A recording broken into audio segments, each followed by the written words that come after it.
Sarita with Redefining Sports and Coach. We were just talking about how important Lauri is to the fabric of this team, the style that you guys play, that he is the one that was kind of one that makes you able to play the way you do. Do you have to change the style in which you play now, and how do you fill the void with now? I mean, what we've gone to in the past, and we're comfortable is Dean Wade in that position also. He's obviously not 7 feet tall, but he's got good size and can do some of the same things that Lauri can do. He can switch multiple positions. He can space the floor and knock down shots. So we're confident we got guys, that can fill that spot. And then, we'll have to play a little bit different in times. We will play some more traditional lineups, obviously, just because of, who's available. But the style we play and the system that we play shouldn't change much. And look, all teams are hit by the injury bug. You certainly had your fair share. Is this just something you don't really mention it to the guys in terms of, the injuries that you have and just next man up mentality, or how do you look at, being down yet another? I mean, if you have to mention it now, it's too late. We try to create our identity and who we are and be the same no matter what, in training camp and even in September. So, we're confident that our guys know what they have to do to get it done. And, they'll compete, they'll scrap, they'll play together, all those things. So, if you wait till the problem arises, then you've let them down as a coach. So we try to build this in early. And then Isaac was saying this morning that, shoot around was just, everybody was trying to be 100 at shoot around today. The mentality was different after last game. How much are you looking forward to seeing how these guys approach tonight's game after, what happened? I mean, we believe in these guys and, we're going to have blips. We are a young basketball team with young guys in positions of leadership and large roles on both sides of the ball. So, you're going to have those blips. But what our guys have always done is they've always responded. And we trust that they'll respond again tonight. Thanks, Coach. Chris Fedor, Cleveland.com. Hey, JP. What's up, Chris? You've talked so much about the importance of role delineation, but when you lose guys, and whether it be your leading scorer, assist guy like Ricky, do you have to rejigger roles? Is it even possible to do that throughout the course of the season? I mean, you have to ask some guys to do more. But what you have to figure out is what they're best at. We can't ask Jared to turn into Ricky, when Ricky goes out and things like that. Like, we've got to find other guys who have, that skill set in their game and then ask them to do just a little bit more, right? Jetty make more plays, Dylan make more plays. Obviously Brandon's been really good for us. So that's what we have to kind of figure out is how we can find more in the guys that we have that skill set. Because we can't ask one guy to do, all that other guy was doing now that he's out. If Dean can't be Lauri, obviously, what can he give you? I mean, he's really good defensively. He can contain smaller guys, keep them in front of him. Again, he can guard bigger guys and switch. He brings energy, plays hard. Offensively, he makes shots. But one of the things that he does really well offensively is he helps our offense keep ticking. He doesn't, he's not a guy who has to hold the ball, dribble to find something. So if he doesn't have shot, he does a great job of moving it on. And we've been a little bit stagnant lately. So hopefully, he can help us do that as well. Thank you.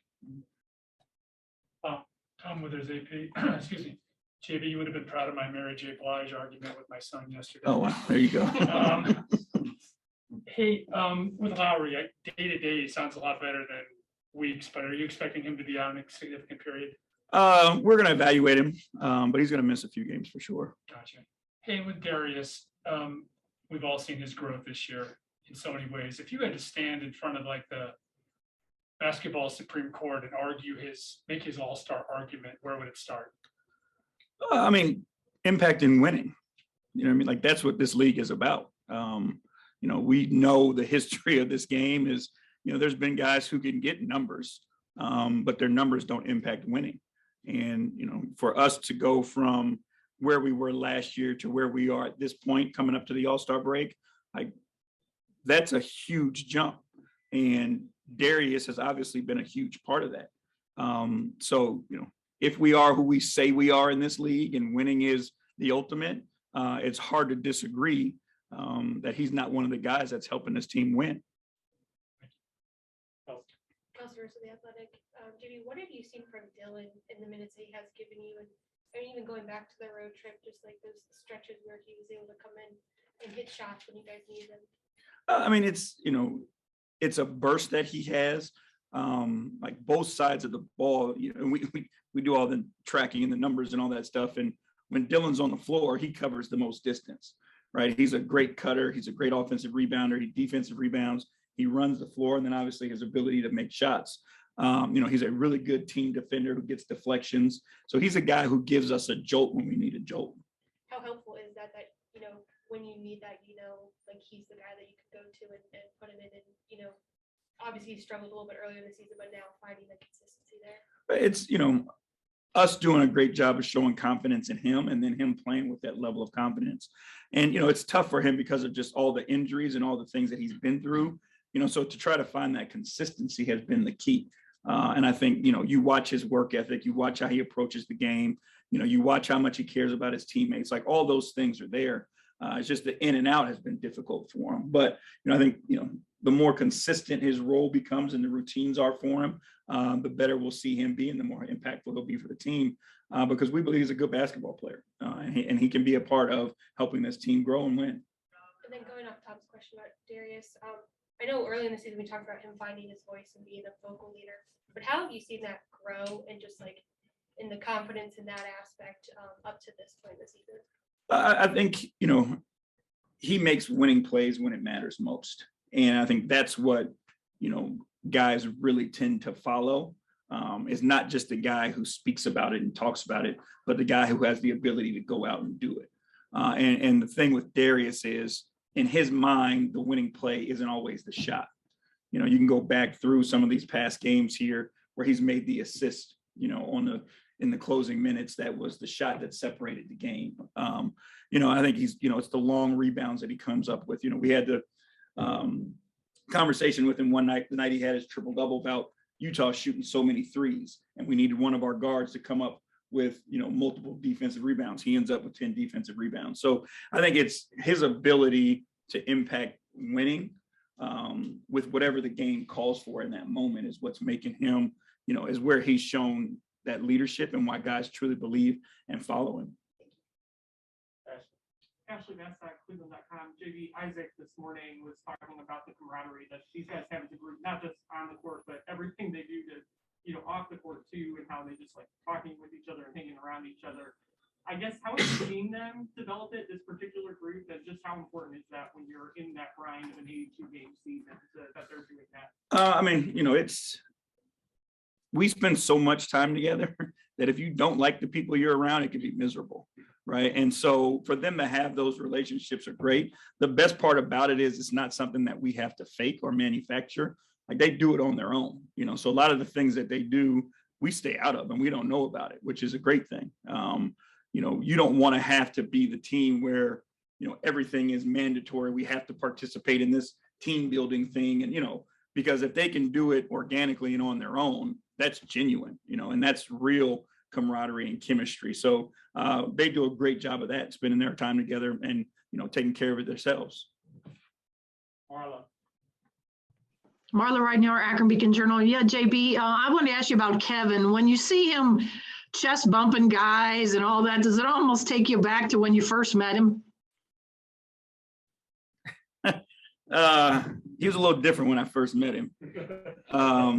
But no, it's great to see him playing with that passion and committing to the group the way that he is and the spirit that he's bringing. He's had, since I've been here, a rough stretch, with injuries and things like that and being in and out. And for him to be back and be a part of something and feel like he's a part of something greater than himself, like that's why we do what we do. That's why we play team sport, is to be a part of something bigger than ourselves. And to be able to go to battle and go to war with guys, and compete with guys that you genuinely care about. And for him to be able to showcase that with all the things that he's been through, recently, you love and respect that for him. Just one more. He said to J.J. Redick the other day that what he's doing with his role, the sacrifice could really give back more than it costs. Have you guys talked about that sort of subject? I mean, we talked about it in the beginning of the year. And, he and I have plenty of conversations, as the season's gone on. And, he made the ultimate sacrifice from, a basketball, probably first ballot Hall of Famer, to basically pass the torch to, a rookie. Like, that's not easy to do. And not only did he do it, he did it without hangover. He didn't hold on to it the next day or the next weeks and walk around pouting and, be an energy vampire. Like, he accepted the role and then tried to be the best at it and tried to help the team as best he possibly could. So, to me, those are the guys that deserve, all of our respect, because it's not easy. We see guys go out fighting all the way. But for him to do that and then contribute to the team and try to help young guys, like, that's giving back to the game. And that's what this game is about. It's about respecting those that came before us, and then those that came before us giving back to the game as well.